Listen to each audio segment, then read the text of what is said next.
Thank you, Pastor O'Connor, for giving me time to share with your congregation. And just great to be here. It's the first time I'm speaking at you guys' congregation. I love coming to new places. Very exciting to share with you guys what's going on. For those who know what House of James Ministries is, we are a child refuge for abandoned and abused children who've been left alone in this world. We rescue into one of our Christian family homes and hope to restore them through the love of Jesus Christ. I always like to share my personal testimony because it's how it all comes together. It gives you a better picture of our ministry, how it all started. I was born and raised in Phoenix, Arizona. I was born into a Christian family, a Nazarene family. My father is a retired Nazarene pastor. He was over 40 years in the ministry. My brother Todd is currently a pastor of the Nazarene Church in Phoenix area. And my brother Chad was a youth pastor. And my sister Carrie was in charge of Sunday school. And I was the youngest of four. And I was involved in absolutely nothing. That was my job. I was a black sheep in the family. I started getting in trouble at a very young age, 13 years old, started smoking marijuana. I went to a private school at the time, got kicked out of private schools. Freshman year, I started drinking, got kicked out of those schools as well. By the age of 16, 17, I was really struggling with alcohol. And age 19, I was really considered an alcoholic. At the time, I dropped out of high school. I was a functioning alcoholic. But I was struggling with that for a couple years and had alcohol poisoning probably about 5 times, survived that. Gotten in really weird situations. I've been shot at a few times in my life, survived that. Ended up in jail for alcohol-related things, got through all that. And you think every time I'd go through this process, I would just wake up and go, man, Lord, thank you for getting me through this. I'm going to change my life. No, just keep going down that destructive path. For those who struggle with addictions, you can understand it's just a very hard thing to break. Things got a little worse at age 21. I started doing cocaine on my everyday drinking, and I was doing that for a few years. And so I was looking back at my life, 23 years old. This is actually 15 years ago this month, looking back at my life and going, what's going on? I couldn't remember, looking back 7, 8 years of my life, I couldn't remember one day where I was actually sober. And that scared me, because here I am, depression is hitting me hard. This is what alcohol and drugs does to you after these years. And I didn't know what to do. So I reached out to my dad, and I haven't spoken to my dad for probably over a year. And, I've been ashamed of my lifestyle, and, he's a pastor, and, my whole family's Christian and living for God. And so I reached out to him for help, not because he was a man of God, but my dad also struggled with drugs and alcohol in his early 20s. And so did my uncles and my grandfather, and it just goes down the line. And so I reached out for him, and I said, Dad, I need your help. And of course, his first thing was the church, God. I said, well, that's not my thing. I was raised in the church. As a pastor's kid, I see things that, I don't really understand and probably take the wrong way. And so I was kind of hurt by some of the things I've seen. And so he said, well, I don't know what else to tell you. And I started thinking, I go, you know what? When I was a kid, my father and I had a really good relationship as a child. He used to take me out deep sea fishing out here in California, Newport area. And I said, why don't I take you, Dad, on a trip? I had a decent job, believe it or not. I was a functioning alcoholic, but I actually had a decent job. And I said, Dad, why don't I take you on a trip like we used to when I was a kid? My dad goes, I have a better idea. I said, how about I take you to Russia and Ukraine? I go, what? It's like, why in the world would I go to Russia and Ukraine? Let's go to sunny California. And he's like, no, hear me out. I said, okay. My dad at the time, this is late 90s, early 2000s, my dad would travel to Russia, Ukraine, and speak at Bible colleges. And so he said, hey, I'm actually have a trip coming up at the end of March of 2003, and it goes into April. He said, come with me. And I go, you know what, that's not a bad idea. Get away from my drug dealers, get away from my friends, try to sober up, and really just kind of find myself, get cleaned up. And sure enough, a couple weeks later, we head out to Moscow, and we went some deep parts in eastern Russia. I don't remember exactly where it was, but it was about a 15-hour train ride from Moscow. And we're going to be there for about a week, and my dad's going to teach at the Bible college. Well, 2 days into the trip, the director of the school invited my father and I to come on over to his place and have dinner with him and his family. So I'm trying to put a picture in your head what this place looked like. It's about a 15-story high building, very old, pre-World War II, very Soviet-type place. They lived on the 3rd floor, and so we get up there, and I walk in their room.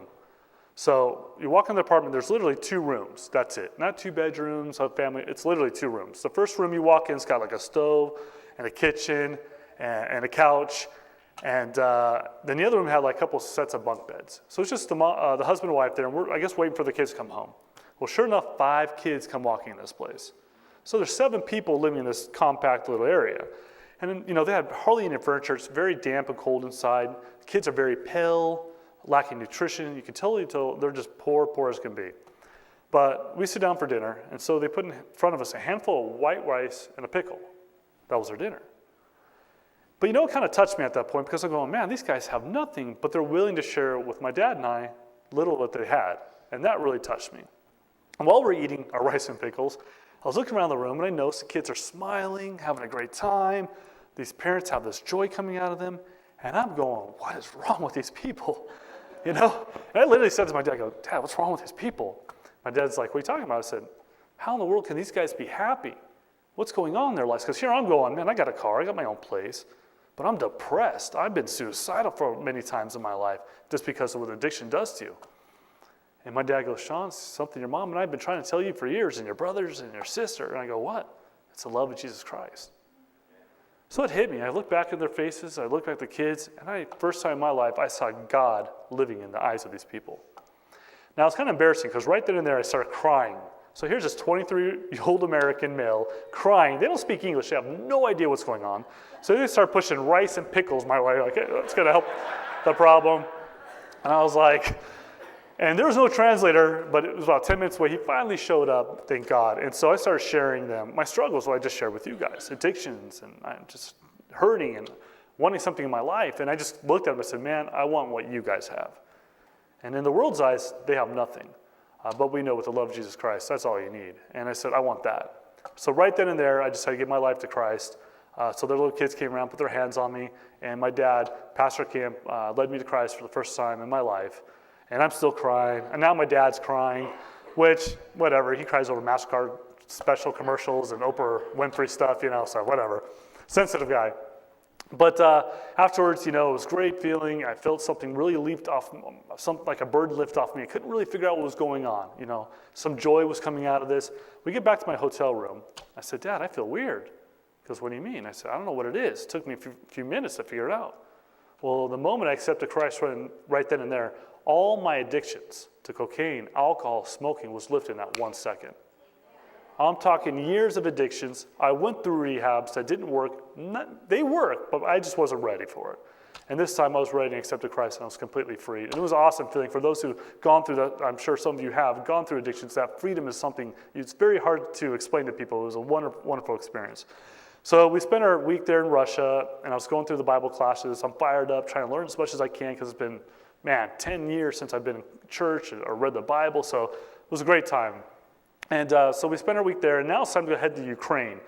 Ukraine is south of Russia, and this took us 40 hours to get to where we're going on a train ride. So, I was just, reading and praying with my dad, just really growing. Odessa, Ukraine is where we ended up. It's on the Black Sea, and we're going to be there for a week, another Bible college.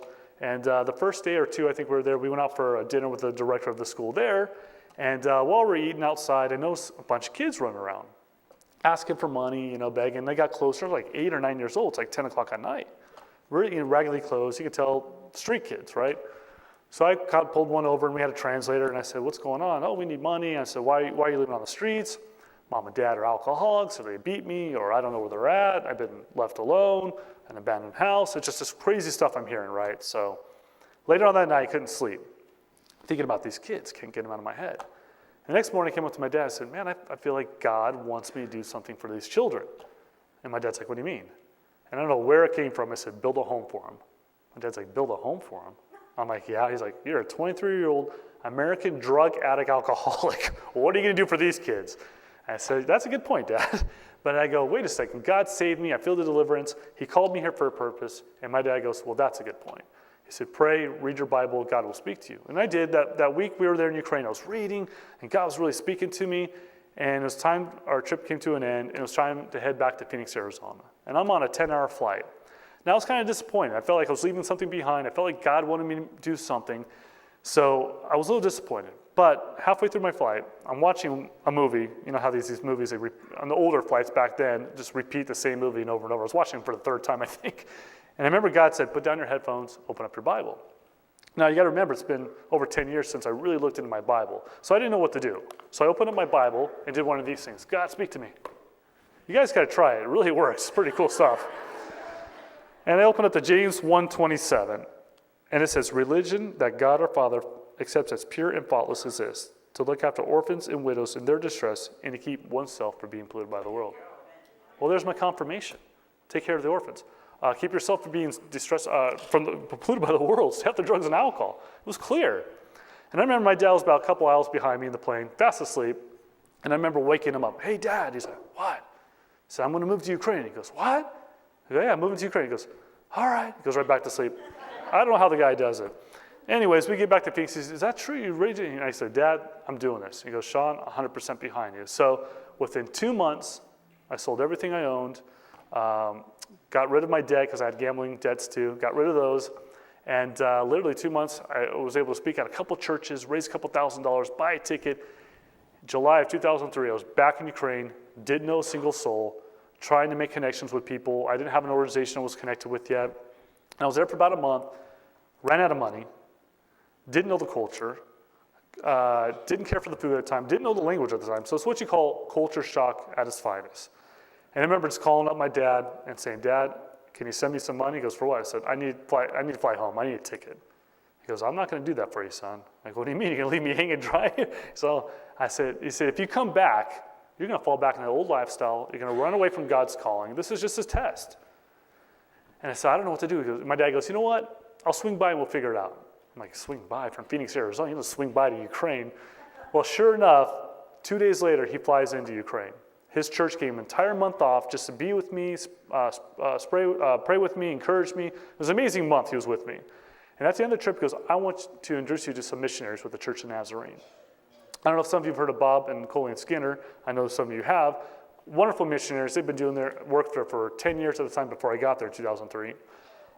He said, I got the perfect church for you, Sean. There's a place called Vinnytsia. It's about 3 hours south of Kiev, and it's great, amazing things that the church is doing there. So I get there next Sunday morning. I'm in the church service with my dad. And the pastor, we're in a small tent, a church plant. And the pastor did an amazing sermon or something. I don't know what was going on in the language, but afterwards, he said, who wants to come down and give their life to Christ? Come on down. It was filled, like 10, 15 people came down. I'm like, this is amazing. Well, sure enough, I to this day, 15 years later, I'm still attending this church. And almost every single Sunday, somebody's giving their life to Christ. So I meet the pastor afterwards. His name's Roma. This guy did 11 years in prison. He was a drug addict, alcoholic. He was a criminal. He got saved. Actually, his mother was murdered by his best friend over drugs while he was in prison. So this guy lived a crazy life. Well, somehow he gets saved in a ministry, in the prison ministry, gets out, meets Bob Skinner, says, I want to build a church. I want to be a pastor. I want to build drug rehab centers. I want to reach people like me. And Bob said, you know what, let's do it. And sure enough, within a couple of years, they developed this church and they developed one drug rehab center. Well, from that one church, they planted over 20 churches. From this one drug rehab center, we already have 10 drug rehab centers. And a lot of these pastors are coming through these drug rehabs. We actually had one pastor that was an ex-hitman for the Russian mafia. So when he tells you, bow your head, close your eyes, you do it. You don't question the guy, man. It's serious stuff. But I mean, I'm hearing this stuff and me, I'm just like, this is amazing. And then Roma goes, why are you here? And this is all being translated through Pastor Bob at the time. And I said, I'm here to build a home for kids. And they started laughing, and I'm like, what's so funny? They said, Sean, this church has been praying for over a year that someone build a home for kids in this area. I'm like, I think that's me. So I knew my calling. And so sure enough, I moved all my stuff from Odessa, Ukraine. I started with the Nazarene Church, signed a contract as a missionary with them. We started doing fundraising. I spoke at churches like this, in Idaho and Arizona, and just doing traveling. And I wasn't married yet, so I had a lot of freedom to do all that. And sure enough, within 3 years, we raised enough money to build our first home. In 2006, we rescued 10 kids. And we've had 15 kids go through that home already. And then in 2008, God called me to do another home in House James 2. We've rescued over 10 kids in that home. And then in 2010, I was called to do House James 3.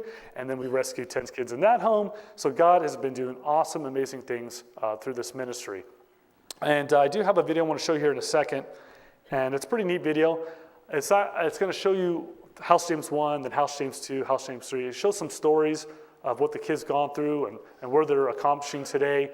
And pretty neat stuff. And then House James 2 will show the everyday life they kind of go through now after these kids have been rescued. And then after the video, I'll come back up, give some more updates and some needs. And so if you can show that video, appreciate it.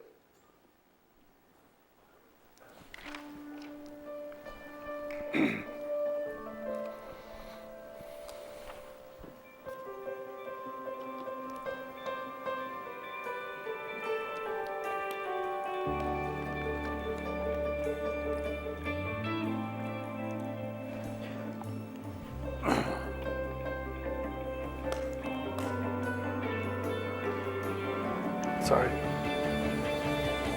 Trustee, yes?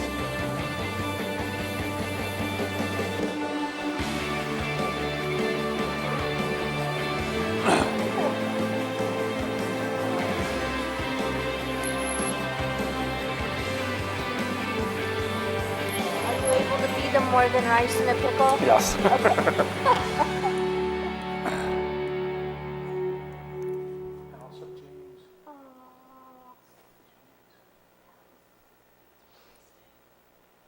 Мене звати Валера. Мене звати Ліля. Мене звати Максим. Мене звати Ріта. Мене звати Тарас. Мене звати Люда. Мене звати Крістіна. Мене звати Владик. Мене звати Роман.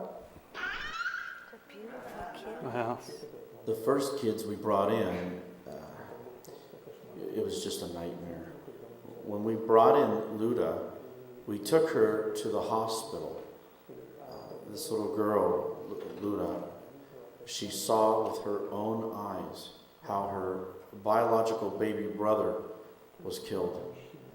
The man grabbed, because the baby was screaming, he just grabbed him by the legs and threw him against the wall, and the child died. After all that, her hands would shake like this from being nervous. But now, praise the Lord. Just hallelujah. That has all left her, and the alcohol syndrome is gone.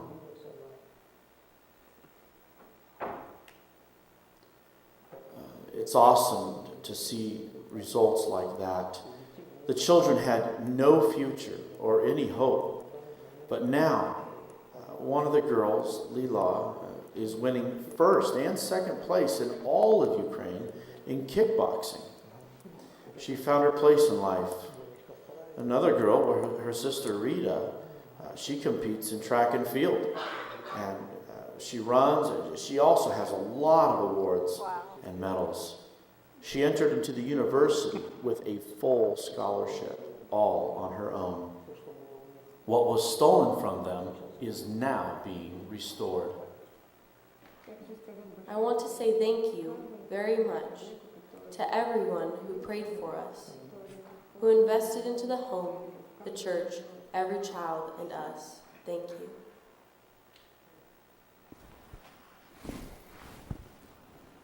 Мене звати Катя. Мене звати Аліна. Мене звати Аня. Мене звати Аліса. Мене звати Віта. Мене звати Міша. Мене звати Діана. Мене звати Наталка.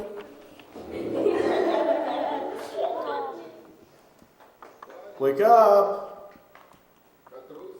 Katya, Alina, wake up! Good morning. Well, our regimen starts early in the morning.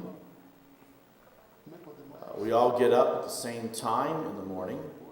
I'll go, or Olga will go wake up the kids, and we say, today we have really good news that we love you and God loves you. And now the kids are repeating this. The kids will come up and say, we have good news for you, Dad. We love you.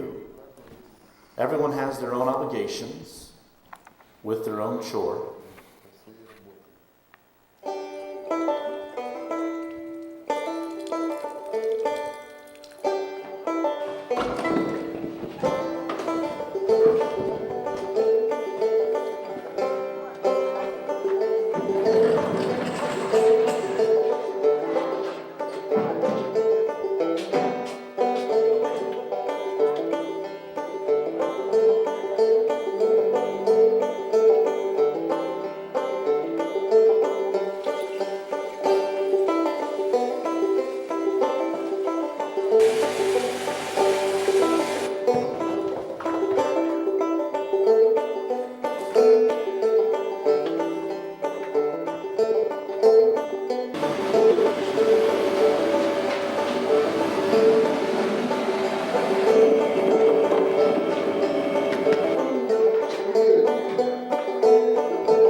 While we are caring for the farm animals, Mom is preparing breakfast. We quickly make our way back up and we go eat breakfast. After breakfast, we go get ready for school.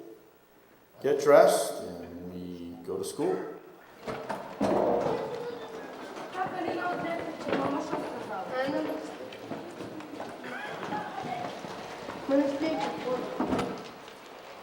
We have a girl named Natasha. She didn't live very well with her past foster family. When she came to us, at first she was very closed off. Then later she opened up. Now she is doing her favorite things. She really loves to play the violin and studies in music school. Thank you for those who supported her in this. Because she goes to competitions. There was a competition of all Ukraine and she won second place. In the family we have 3 siblings. They are Misha, Onya, and Alina. They lived very poorly because Misha, he was at the time, how old was he? 7. 6 or 7. About 7, he went on his own to the social worker and asked them to take them away from their mother because she didn't feed them at all. She wouldn't watch over them. She would close them in a cellar. Onya remembers that till this day, and Misha. Alina doesn't remember. They were starving. Misha would go out to the woods and collect mushrooms when it was warm out. He would fry the mushrooms and feed the girls. This is why he became very anxious about having food. When we first got him in, he would even eat food that was left for the dog. He could never get enough to eat, and now he goes to music school. He plays the tuba and he helps Dad and me. He is a very happy child.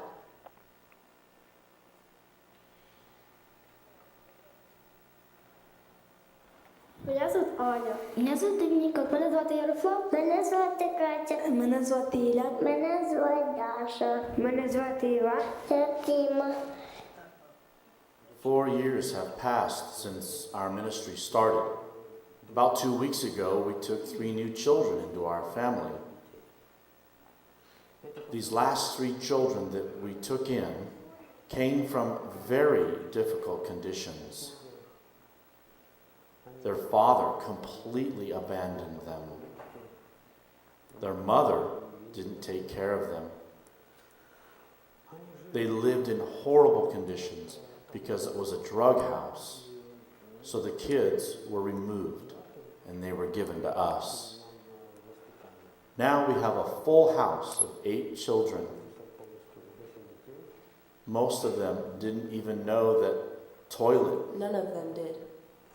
None of them knew that toilet paper even existed, that they even needed to use a toilet, and that they need to eat with a fork, and that they need to brush their teeth because they didn't even know how.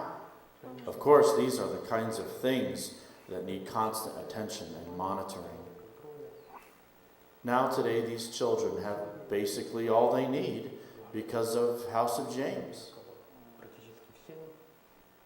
Thank you very much.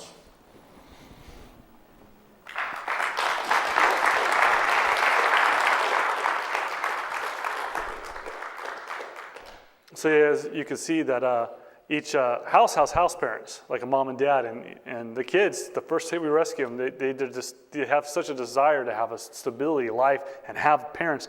They call mom and dad on the first day. And so it's a really cool thing. And house parents to me are the real heroes because they're the ones that are with these kids 24/7.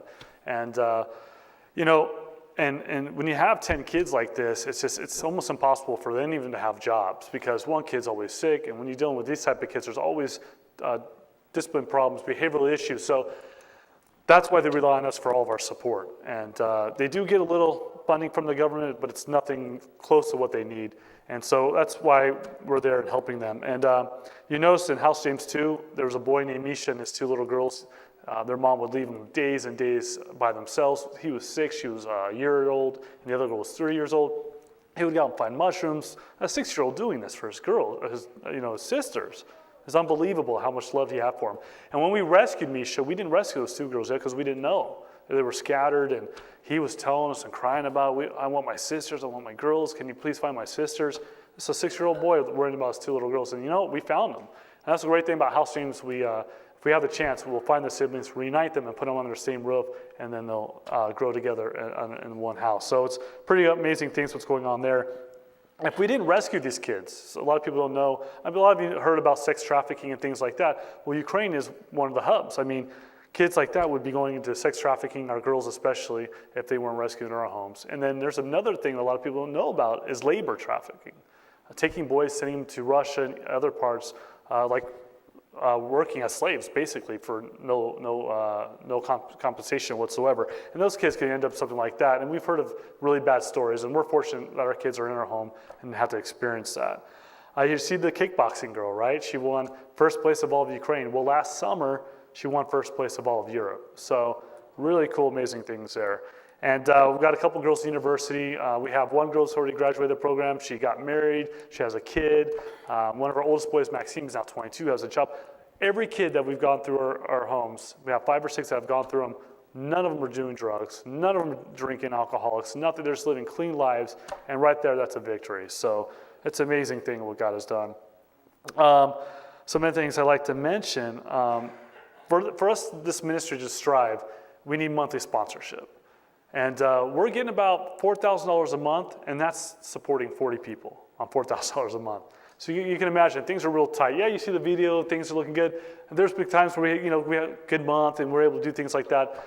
But really, we need about $10,000 a month to survive. And so we need to at least double our monthly sponsorship. So I ask you guys to pray about that. Lord brings the right people to bring in that. And for those who are interested, we are a nonprofit organization. You can obviously give through your church. You can give through our website, houseofjames.org. To help us. And by doing that, if we do get more sponsorship, we'll be able to do more homes and rescue more children, because it's a huge, huge need in Ukraine. There's over 200,000 children in our area that need homes alone. And for us to start a 4th home, which I totally want to do, would be about $100,000. That would be able to rescue 10 kids, and that would be an amazing thing. And that will allow us to rescue hundreds of more kids in the future, because these homes, that's what we're going to be. Kids grow out, we're bringing in more kids. So it's an amazing ministry that's going on there. I want to mention something about House James 3. It's a very small home. It's about 1,500 square feet. So imagine 10 people living in a smaller home like that. And so in the wintertime, it gets very cold, minus 20 degrees, and so you can't really play outside. So we have a huge need to add an addition to the house. And so it'll be a big playroom for the kids. It'll allow the house parents to get a little breathing room as well. And that is about a $25,000 need. We've raised so far $8,000 towards that need. So we're getting close. So I ask you guys to pray about that as well. And House James 2, 10 years. Can you imagine 15 people living 10 years, 24/7 in this house? These kids, they're really rough. Things are falling apart. So we need about $10,000 to help remodel that. And then again, that will allow us to rescue more children and continue the ministry. So I ask you guys to pray about that. Like I said, I'm a nonprofit. I have board members, obviously, that we answer to everything. I have our treasurer is actually in Phoenix, Arizona, police officer, 20-something years, and that's somebody you can contact with too through Facebook, House James Facebook. You'll see pictures, prayer requests, and our website again, housejames.org. Contact us through us, emails. If you guys have prayer requests, our board members love to pray for people too. So we're not just about, hey, give to us. We want to give back. We love to pray for people. So you guys check that out, and I really appreciate the time you guys gave me here. Obviously, I'll be here afterwards, so if any questions, be happy to answer them. So thanks, guys. I guess I'll turn this back over to Pastor.